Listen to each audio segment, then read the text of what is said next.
देवघर के बहरोड़ में भाजपा नेता मोहित यादव ने की प्रेस कॉन्फ्रेंस। बहरोड़ में भाजपा नेता मोहित यादव ने एक निजी होटल में प्रेस कॉन्फ्रेंस की। ये कॉन्फ्रेंस बहरोड़ में सड़कों की हालत, अवैध शराब की दुकानें, अस्पतालों की खस्ता हालत, बहरोड़ में बढ़ते अपराधों के कारण उद्योग धंधे बंद होने के विरोध में की गई। इस दौरान उन्होंने बहरोड़ विधायक पर तंज भी कसा। पूर्व मंडल अध्यक्ष हमारे साथ यहाँ शामिल हैं और हम सब बहरोड़ विधानसभा के अंदर भारतीय जनता पार्टी के साथ आप सबको जो चीज़ें चल रही हैं बहरोड़ के अंदर, उसके लिए आप सबको यहाँ तकलीफ़ दी है कि बहरोड़ में क्या चल रहा है उसके बारे में थोड़ी सी चर्चा हो जाए, आप सबसे बातचीत हो जाए और आप सबको बहरोड़ के अंदर जो कार्यक्रम होने जा रहा था या करने जा रहे थे उसके बारे में जानकारी दी है। साथ में क्या क्या दिक्कतें हैं लोगों की उसके ऊपर आपका ध्यान केंद्रित करने के लिए हमने ये प्रेस कॉन्फ्रेंस आज रखी है। सबसे पहले तो आप सबके बीच में, जैसा कि हमें विदित है कि भाई यहाँ पर जो बहरोड़ की समस्याएं हैं वो समस्याओं के ऊपर आपका ध्यान मैं केंद्रित करना चाहता हूँ कि हमारे बहरोड़ के अंदर जो बहरोड़ की सड़कें हैं वो बिल्कुल जर्जर हो चुकी हैं, ख़राब हो चुकी हैं। चाहे हम कहीं से भी बहरोड़ के अंदर घुसने की कोशिश करें, सड़क नाम की चीज़ बची नहीं है। चाहे हम सोडाबाज के अंदर से घुस लें, चाहे हम कुंड रोड की बात कर लें, चाहे हम उटोली वाली सड़क की बात कर लें, पहाड़ी वाली सड़क की बात कर लें, सारी सड़कों का बुरा हाल हो चुका है। हर जगह गांव-गांव के अंदर हम जहां भी जा रहे हैं, क्योंकि मेरे को बहुत ज़्यादा अपने पार्टी के कार्यक्रमों के तहत, अपने खुद के मेरे कार्यक्रम है उसके तहत गाँव-गाँव ढाणी-ढाणी जाने का मौका मिल रहा है और मैं जब लोगों से बात कर रहा हूँ तो बहुत अचंभित हो रहा हूँ कि हर गांव के अंदर अवैध शराब के ठेके खुल चुके हैं, अवैध शराब का डिस्ट्रीब्यूशन हो रहा है और यूथ को बिगाड़ने के अंदर हर जो चीज़ पॉसिबल है वो होती जा रही है। कोई भी उनके ऊपर सवाल उठाता है, कहीं पे भी कोई भी गांव का व्यक्ति सवाल उठाता है या फिर कोई सोशल मीडिया पे सवाल उठाता है तो उसी समय प्रशासन हरकत में आता है और उस व्यक्ति को जो सवाल उठा रहा है उसी को जेल के अंदर डाल देता है, 151 में गिरफ्तार कर लेता है और उसको पीड़ा देता है, उसको मार कुटाई होती है और उसका डायरेक्ट लाइव वीडियो विधायक जी के साथ शेयर होता है। तो ये सारी चीज़ें सामने आ रही हैं हमारे। उसके साथ साथ जो कुंड रोड की हम बात करते हैं, कुंड रोड के ऊपर बड़े लंबे समय से पेंडिंग चल रहा है, काम नहीं हो रहा। हर बार ये कह दिया जाता है कि स्टे लगा हुआ है, स्टे लगा हुआ है। स्टे थोड़े से टाइम के लिए लगा हुआ था, स्टे हट गया। स्टे हटने के बाद भी जो पेड़ों की समस्या थी कि भी पेड़ शिफ्ट होने थे, उसके लिए 5 करोड़ रुपया आवंटित हुआ। 5 करोड़ रुपए के पेड़ शिफ्टिंग के अंदर लिए गए, लेकिन कहाँ गए ये किसी को नहीं पता। सारे पेड़ काट दिए गए, कहीं पे शिफ्टिंग हुई दिखाई नहीं दे रही। हमने कई बार कोशिश की कि हम पूछें कहाँ है पेड़, तो कभी बताया जाता है कि भीटेड़ा लगे हैं, कभी बताया जाता है कहीं लगे, लेकिन हमें पेड़ कहीं दिखाई नहीं दे रहे। तो भारतीय जनता पार्टी का एक एक कार्यकर्ता, विधानसभा का एक एक नौजवान ये पूछता है कि एनवायरनमेंट के लिए कौन सोच रहा है और जब पेड़ लगाए तो कहाँ गए। साथ ही जो कोरोना काल के अंदर राशन आया, दलितों के लिए आटा आया, राशन आया, किटें आई, केंद्र सरकार ने, हमारे यशस्वी प्रधानमंत्री नरेंद्र भाई मोदी जी ने हमारे को यहाँ पे बहरोड़ के लिए, विधानसभा के लिए भी अनेकों चीज़ें भेजी कि गरीबों का या फिर जिनका अपना व्यवसाय नहीं है, उस समय तकलीफ़ में है, उनके लिए राशन भेजा जाए। वो राशन सारा आया, 5 करोड़ रुपए के लगभग कोरोना काल के अंदर इकट्ठा हुआ या फिर सरकार के थ्रू आया। वो सारा का सारा पैसा कहाँ गया, ये सवाल बहुत बड़ा सवाल है। सारे अधिकारियों से जब आरटीआई लगाई गई, जब आरटीआई के अंदर बात हुई तो हमने भी जानकारी लेने की कोशिश की, तो ये आया कि भाई वो सारा का सारा राशन किटें बट गई। लेकिन गांव के अंदर जब हम पहुँचे और सत्यापन के लिए हमने बात करनी शुरू की तो वहाँ पर कुछ भी नहीं मिला।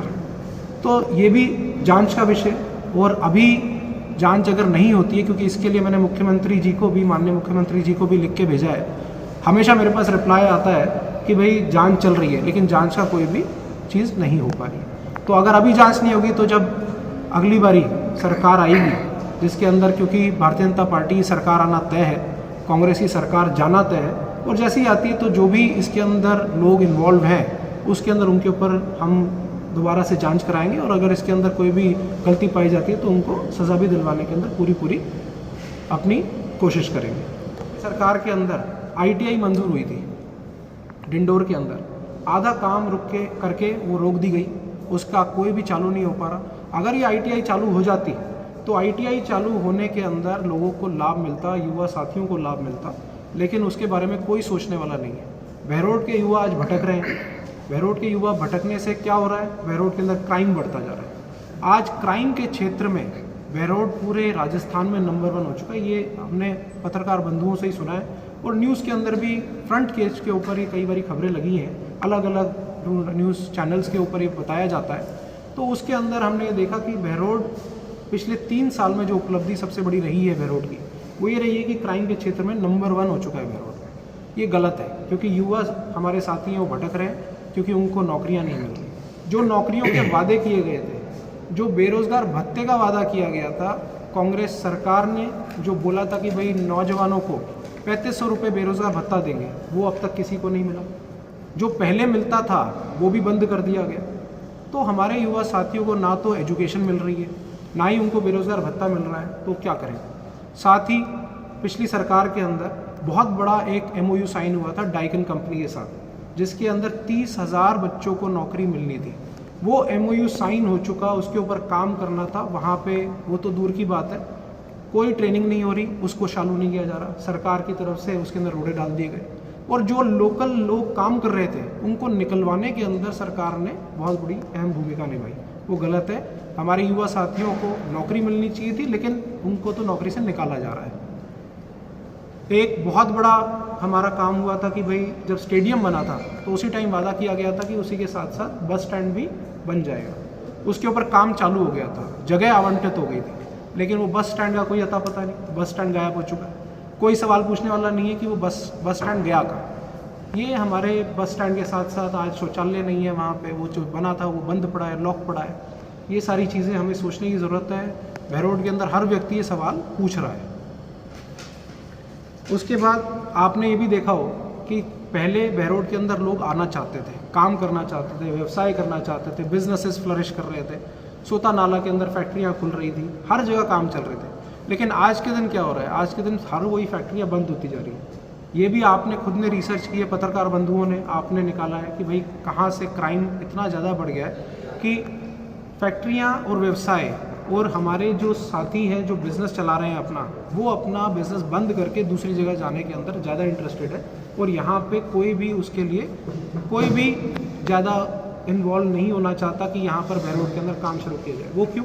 क्योंकि जैसे ही बहरोड के अंदर काम शुरू होता है, उस काम के ऊपर या तो एक्सटॉर्शन शुरू हो जाता है, हफ्ता वसूली शुरू हो जाती है, मंथली लेना शुरू हो जाते हैं।